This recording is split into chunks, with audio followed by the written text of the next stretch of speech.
Howdy everyone, and welcome to the Serial Geek TV YouTube channel. My name is James Eatock, and today I have a top 10 list for you. This time it's the top 10 masks of Mask. Mask was one of my favourite cartoons growing up, and still is one of my favourite cartoons of the 1980s. Whilst the series was pretty low on character development, there were characters, it's just that the show rarely explored any of their personalities in depth. It had an abundance of action and interesting heroes and villains, along with those wonderful transforming vehicles. Alongside all of these elements were, of course, the masks. I'm sure it would have been great fun to work on the development of this toy-line cartoon, coming up with the ideas for new and exciting and sometimes downright bizarre mask powers, and the names of said masks. I won't get into the history of Mask as a toy line or showcase any behind the scenes information about the cartoon in this particular video, but I will just mention one thing before I start, as it pertains to each and every one of these masks. In the episode Green Nightmare, we learn that an ancient crystal from a tribe is what is utilised when the masks are energised. The crystal was given to Matt Tracker's father, Andrew, as a gift for saving the leader of the aforementioned tribe from certain death many years before. At the start of that particular episode, it is revealed that after many years of research, Mask have managed to duplicate the properties of the crystal. Whilst it is never mentioned how Venom charged their masks, given that in Season 2 it is revealed that Miles Mayhem helped create Mask, which was the canon established within the comics already, we would assume that Mayhem somehow figured out the technology to recharge his agents' masks based on the power of the crystal. Anyway, with all that said, let's count down what I believe to be the top 10 masks. Number 10, Mudslinger. Whilst I've no doubt that I should have included a plethora of cooler masks before this one, Lester Sludge's Mudslinger mask was, let's face it, one of the most fun and silliest masks of the series. The mask had the ability to somehow magically produce actual mud from nowhere. Maybe the mud was stored in the same place that Optimus Prime kept his trailer and Prince Adam kept the Sword of Power. Making his debut in Season 2, Lester Sludge was able to make more than a few appearances, and in every one of those appearances, his mask was often put to comical use. At times, as with his battle against Clutch Hawks, the mud projected from the mask could prove to be cumbersome for the heroes and highly dangerous, but often in the scripts it was used for silly effect, as was Lester's love of mud, as we see when he confronts Brad Turner and Calhoun Burns, with Burns' Gulliver mask utterly negating Lester's formidable sludge cannons.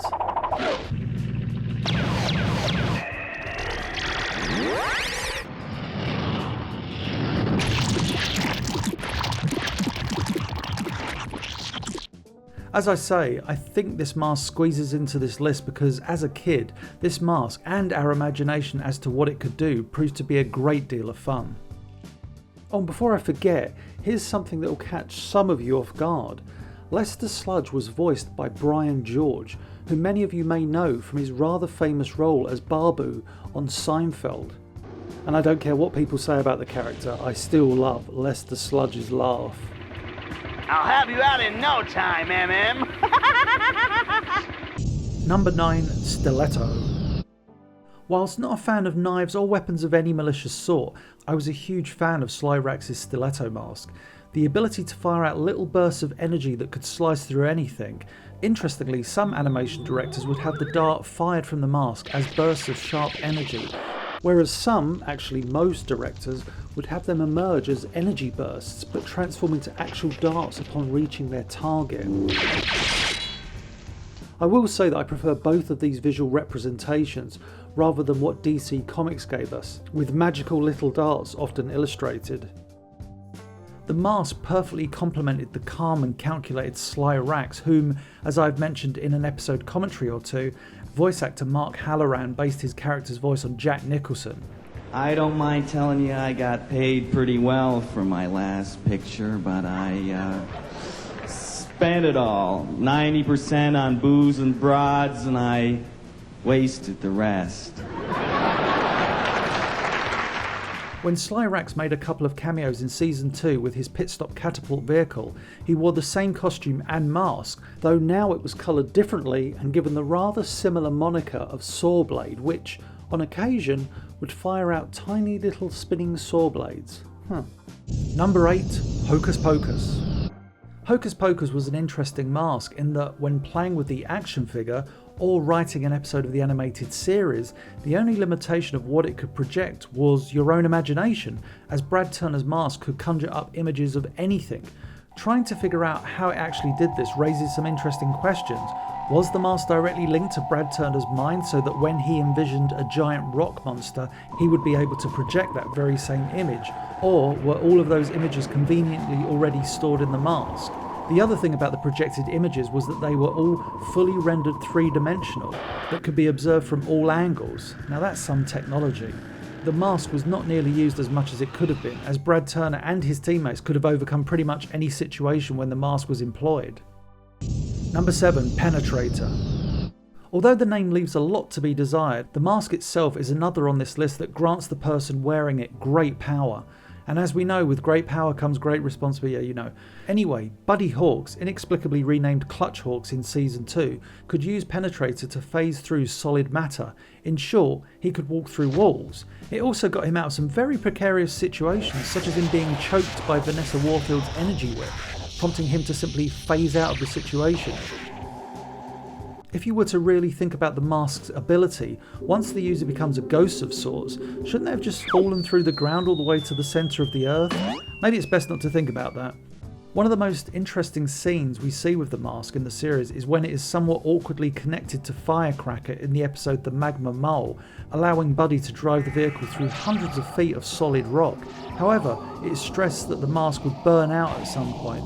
One of the first demonstrations that the masks did have some limitations, depending on what the script was calling for.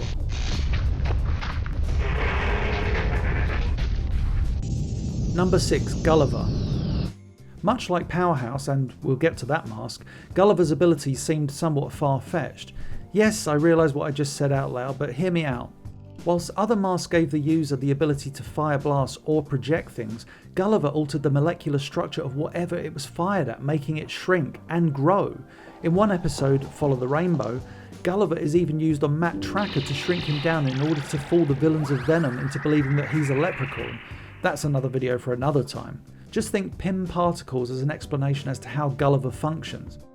Gulliver was one of the least used masks in the series, as the character Calhoun Burns and his vehicle Raven were not introduced until midway through the first season.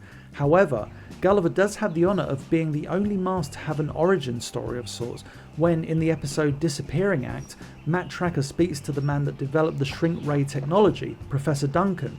Interestingly, it is implied that even though Duncan got paid for his research, and I'm sure quite handsomely by the incredibly wealthy Matt Tracker, he believed that the Shrink Ray project was abandoned due to the fact that it needed recharging too much, unaware that at some point Matt Tracker managed to fix that specific problem thanks to the previously mentioned crystal that is used to charge the masks. Gulliver truly gave the agent wearing it great power, as they could shrink down any attack or attackee, is that a word? Heading towards them. Number 5. Mirage. Okay, this entry on the list is where I'm somewhat biased. Firstly, Jacques Lafleur was one of my favourite characters in both the toy line and the series. The French-Canadian, voiced wonderfully by the late great Brendan McCain, has a certain charm about him. He was a rather handsome devil too. Plus he drove one of the coolest vehicles of the series in Volcano, and if you were lucky like me, you also had the fantastic toy that was battery powered and could traverse any terrain. Well, certain terrains. For me, one of the best parts of the character's design, especially when it came to the cartoon, was his mask. The design was more insect-like than most, and there was something aesthetically pleasing about the way it looked. The mask's ability to make any object of any size invisible was used to great effect in the series. At times it appeared that the mask's ability to make something invisible also removed all evidence of sound, which, let's be honest, would take invisibility to a scary level. Though sadly, as one of the characters that arrived midway through the first season, we didn't get to see enough of Jacques Lafleur or his wonderful mask. Interestingly, as I was writing this list, I realised that in Season 2, writer Jack Oleska either misinterpreted the ability of the mask or just made sense of the name. What is a mirage? It's an optical illusion, right? So in the Season 2 episode Battle of the Giants, Jacques uses his mask not to make something invisible, but to create an optical illusion. So what exactly did this mask do? But yes, invisibility. Who has never wanted that power? Number 4. Lifter. Bruce Sato's Lifter mask was one of the best in the series. Not only did it have an incredibly striking design, but the energy beams that burst forth from it when used were fantastic to behold, as we would see continuous rings shoot out at great speed and envelop the object that Bruce was focusing on. Actually, some animation directors would choose to animate the energy beams in a rather dull fashion, but let's not get sidetracked here. Lifter could get the mask team out of numerous scrapes. It didn't just levitate objects up and down, as once the energy of the mask enveloped an object, Bruce could move the object wherever he wanted to simply by turning his head. However, for all of its awesomeness, Lifter's ability to make any object weightless did have some limitations, as we saw in certain episodes such as Death from the Sky, in which Bruce Sato attempts to stop a huge plane from crashing, with the mask burning out and clearly having an effect on the man wearing it. Actually, certain episodes of the series did imply that there was a certain physical bond between the person wearing the mask and the mask itself, with the ability taking a toll on them. Number 3. Jackrabbit. Jackrabbit has one of the most unique, wonderfully creating sounding names for a mask. That said, what would you call a mask that grants the user the ability to live out everyone's dream? For with this mask, Alex Sector, the bald, bearded British agent of masks, could fly, and not just levitate a few feet off the ground. As seen in certain episodes, Alex Sector could fly hundreds of feet in the air at great speed. Much like many of the masks on this list, the agents and the masks they used had to be chosen quite wisely when writing a script. If you were to pick the wrong agent, so to speak, you couldn't have your characters in any sort of peril, as certain masks could get them out of specific predicaments. More than often, Alex Sector would rarely use the mask to its full potential and simply employ its abilities to rescue the odd person hanging from something. The mask was one of the few that actually revealed some of the agent's face, and thinking about it, Alex Sector was probably the last person you wanted to do this with, as he had a big old red beard and a British accent. If Venom had wanted to figure out who was behind the mask, shout out to Eric Clapton, they probably could have figured it out quite quickly. Of course, in Season 2, Venom would know the identities of the mask agents anyway. Number 2. Powerhouse, or Samson. When I was a kid, and my friend Roger Evans and I used to play in the living room with all of my mask figures, we used to put ourselves into the cast. Matt Tracker was now James Eatock, and Jacques Lafleur was now Roger Evans. In truth, as a kid, I was no Matt Tracker. Skinny, big glasses, and a cowlick. I was clearly Nash Gory, also known as Goon to his villainous allies.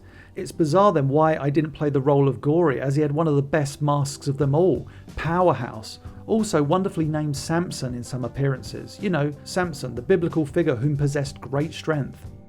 In a somewhat genius yet maybe obvious piece of development work, the subservient, creepy wimp Nash Gory had a mask which gave him the strength to smash through doors with a fingertip,